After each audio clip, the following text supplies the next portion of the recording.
অমলকান্তি আমার বন্ধু। স্কুলে আমরা একসঙ্গে পড়তাম। রোজ দেরি করে স্কুলে আসতো, পড়া পারত না।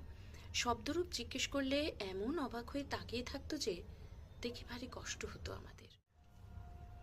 আমরা কেউ মাস্টার হতে চেয়েছিলাম, কেউ ডাক্তার, কেউ উকিল।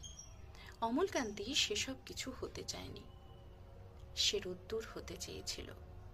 ক্ষান্ত বর্ষণ, কাক ডাকা বিকেলের সেই লাজুক রোদ্দুর, জাম আর জামরুলের পাতায় যা নাকি অল্প একটু হাসির মতন লেগে থাকে।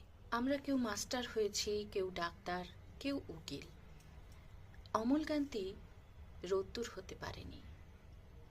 সে এখন অন্ধকার একটা ছাপাখানায় কাজ করে।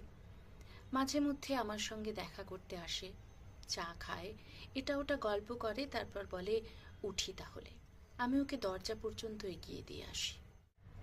আমাদের মধ্যে যে এখন মাস্টারি করে, অনায়াসে সে ডাক্তার হতে পারত।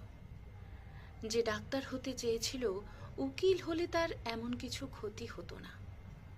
অথচ সকলেরই ইচ্ছে পূরণ হলো এক অমলকান্তি ছাড়া। অমলকান্তি রোদ্দুর হতে পারেনি।